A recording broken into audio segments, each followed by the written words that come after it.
New year? Who's this?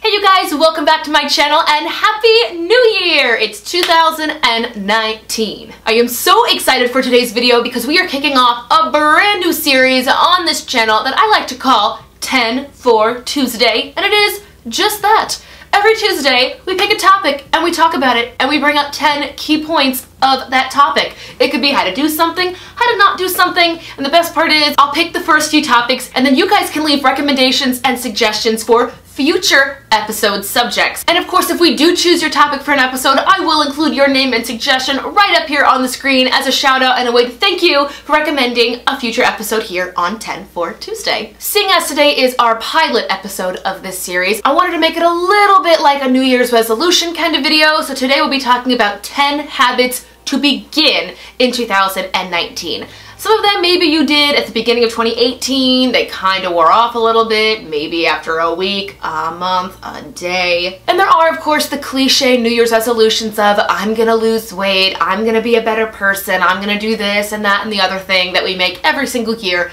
So I try to keep this list as cliche-less, is that a word? Is that a phrase? As possible. But here they are, the top 10 habits you should begin in 2019. Before we jump into that, make sure you are subscribed to this channel. We make videos around here each and every week, and I'd love to have you around for the next one. Habit number 1 to begin is to simply write down your goals. Not just resolutions, your goals. What are things you want to accomplish this year? They don't have to be on a treadmill, they don't have to be in a marathon. What are things you want to accomplish? Do you want to do something in your job? Do you want to get a new job? Do you want to travel somewhere? Write down your goals and get into the habit of writing them down more than once. A lot of people that I follow, that I look to for mentorship and just inspiration, write down their goals daily, weekly, and monthly, and they set them every single day, week, and month so they never forget why they're working. So when motivation and inspiration kind of go away, they have a whole notebook or an agenda or a calendar, whatever it is, where they have written down their goals every single day or week to keep them on track and focused on what they want. So regardless of what it is or where you put it, write your goals down for 2019. Number 2 is to develop a solid morning and night routine.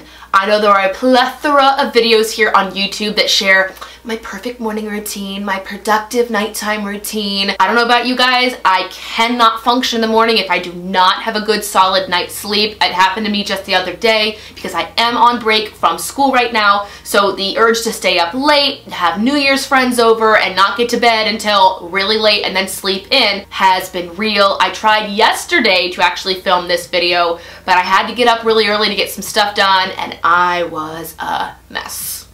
And it just solidified the fact that for me to function and get everything I need done, I've got to get my sleep, and the best way to get your sleep is to have a solid nighttime routine so your body knows it's time to shut down, and then have a solid morning routine to get you up, focused, and ready for everything you have on your list. Next on the list is to develop a love for knowledge. You might not be the kind to go and buy a book and read it every week or be able to watch a documentary every single night, but regardless of how you learn, develop a love for just soaking in knowledge. It will come in handy in your profession, it will come in handy in your social life, and it will definitely come in handy when networking.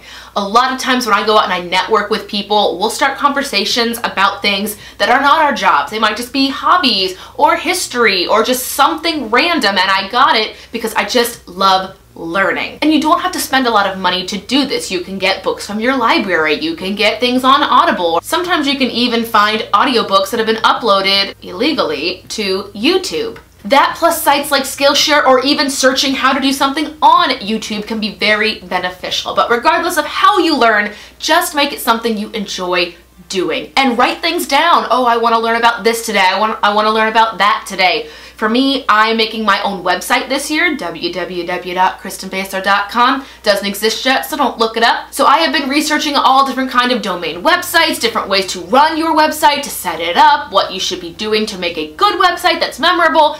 All of those things will help me when I finally sit down, have tunnel vision and focus, and make my website. Next on the list is to be more open-minded.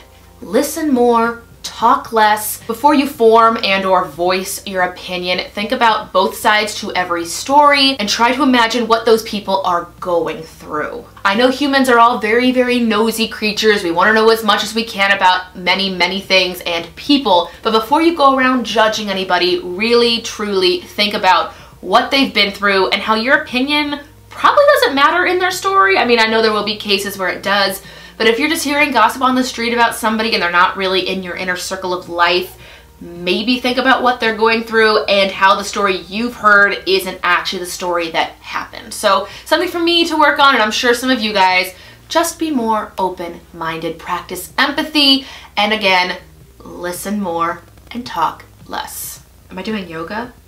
Namaste.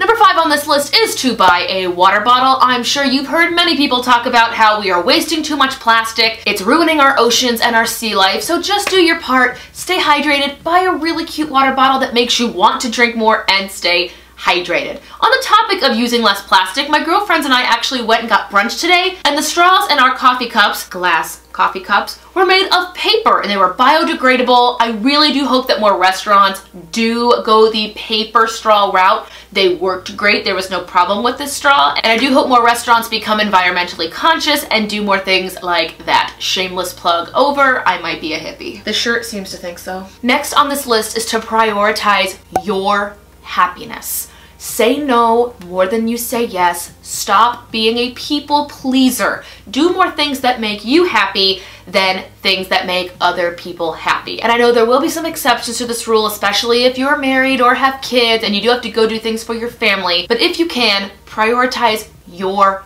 happiness. Trust me, as somebody who has put other people's happiness before her own for so many years and see people that still currently do that, do yourself a favor, maybe even write yourself a letter or an email that states what makes you happy, and maybe next to it in the privacy of this email, write what doesn't make you happy. Do you have a circle of toxic friends? Do you have an addiction to sugar that makes it really hard to try and cut calories when you're trying to lose weight for your wedding? Figure out what makes you happy, prioritize it, and get it into your schedule as soon as possible. Next on the list is to cook more. And with things like cookbooks and the internet, this really shouldn't be a super challenging thing. If you say you don't have time, try meal prepping, putting everything together in under 1 hour, getting little boxes and putting all of your food in there. Meal prep, get it in the fridge so when you get home you are less tempted to go out and order fast foods. There are endless reasons why cooking at home is good for you, but for the cases of this list, it's just spending less time out at restaurants and more time at home with your family cooking, trying new recipes, and seeing what things you might just like. That's how I got my love for sweet potatoes. Number 8 is to spend 1 hour outside each day. As somebody who spent this past summer working mainly at this desk to make her income, I have to tell you how important it was to get up and stretch. I use a lot of time management apps, including just setting a timer for 25 minutes and then taking a 5 to 10 minute break. Go outside, let my kittens outside. I would block out hours that I would go to the pool, take a walk, go for a run, or just simply sit outside and read. Get yourself outside as much as possible. And if you need to, get your husband, your spouse, your wife, whatever it is, tell them you'd like to go for a walk, set it on your calendar, make it a weekly thing. Do whatever you need, just get yourself outside. Number 9 is to be a friend. If you are somebody who let their relationships and friendships kind of go to the wayside in 2018, take that time, call that friend, just simply ask, how are you? What are you doing? Is there some time we can get a glass of wine or some coffee or lunch sometime? Be a friend. I know some people have the mindset of, I haven't talked to that person in so long, there's no way we can pick things up, but I promise you, if you are really friends with this person, they will appreciate the fact that you took the time out of your schedule to reach out to them just to say, hey, how are you? And for those people who are suffering from seasonal depression, I know just getting a phone call, 10 minutes of your day can make your day. I actually did that to a girlfriend yesterday. Just called to say, hey, how are you? And it made her day. So go be a friend, look at your agenda book, see where you have maybe an hour free, call up your friends and go get a coffee. And last on this list is my favorite thing, and it is to give generously. Whether it is money, an item, or your time, think of how much it will benefit somebody less fortunate than you just to have one of those three things. And when it comes to items, I recently just started watching that Kristen Marie TV show on Netflix. Not sponsored, no spoilers, but it is amazing, and it really makes you think, all that crap I have sitting in my closet that I really don't even know is there, that's collecting dust, that could really help someone else out. Do yourself a favor, it feels wonderful. Just look up a charity, see what's going on, go through your closet and take some things to Goodwill or the Salvation Army. Do something, give generously, and make 2019 the best year ever. That is my personal list of the top 10 habits to form in the year 2019, but I am sure I missed some good ones, so please let me know down below in the comments a good habit that either you are forming this year or that you think would be good to have on this list. And once again, as this will be a weekly segment on this channel, if you know any good topics to include on 10/4Tuesday, let me know down below. If we do select yours to be on the channel, we will give you a shout out right here on the screen with your name and what you suggested before we start the video. And for those that will ask me, I will have 10/4Tuesday obviously on Tuesdays, and during the month of January, I will have my No Spend series on Saturday. Whether it be a live stream on Saturday or a pre-recorded video, you will always see my cash envelope systems